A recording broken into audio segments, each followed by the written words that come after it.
Les enseignants peuvent également fournir du matériel écrit ou permettre aux élèves de prendre des notes lors des leçons. Pour les élèves visuels, les projets de recherche sont favorables à leur apprentissage. Ces élèves sont encouragés à utiliser des surligneurs de couleurs pour souligner les informations importantes et se faire des aides-mémoire. Afin d'appuyer les élèves auditifs, les enseignants accompagnent leurs leçons de discussion de groupe classe et de lecture à voix haute. Les élèves auditifs bénéficient énormément lorsque les enseignants présentent les directives d'un travail en avant de la classe. Écouter des vidéos ou des documentaires peut également aider l'apprentissage des élèves auditifs. Comme mode d'évaluation, les présentations orales sont le choix idéal afin que les personnes auditives dans la classe retiennent l'information.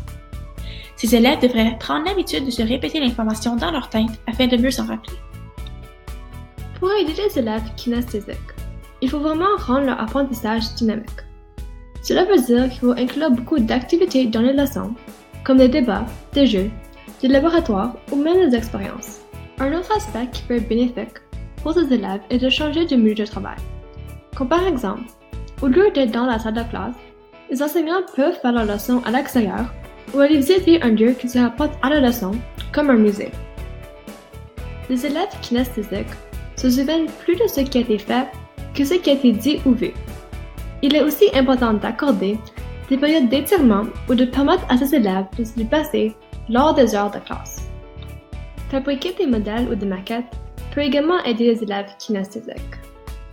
Bien que le Canada ait fait beaucoup de progrès dans l'avancement des méthodes d'enseignement afin de s'éloigner de la méthode traditionnelle en incorporant différentes techniques, il reste que nous devons rester flexibles et toujours continuer à évoluer de façon à incorporer les différents modes d'apprentissage tout en restant à jour avec les enjeux sociaux. Il faudra possiblement considérer de faire plus de changements au niveau des méthodes d'enseignement, telles que les formes des évaluations, les plans de classe ou même les horaires afin de pouvoir aider le plus d'élèves possible. Le nouveau système d'éducation de 2017 en Finlande, lequel est très hautement classé à l'échelle mondiale, sert d'un bon exemple du type d'avancement que nous pourrons considérer. En Finlande, le système d'éducation ne comporte pas de sujet, mais explore tous les aspects d'une problématique simultanément, de façon qui touche aux mathématiques, à la géographie, aux sciences, etc. Les élèves passent beaucoup moins de temps en salle de classe et apprennent des leçons de vie importantes, comme payer des taxes, cuisiner et même faire le ménage. Leur approche face à l'éducation est beaucoup plus dynamique. Cela étant dit, le monde de l'éducation ne cesse d'évoluer au fil du temps. Il n'y a donc pas de solution parfaite. L'important est qu'il faut garder un esprit ouvert à essayer d'autres méthodes d'enseignement.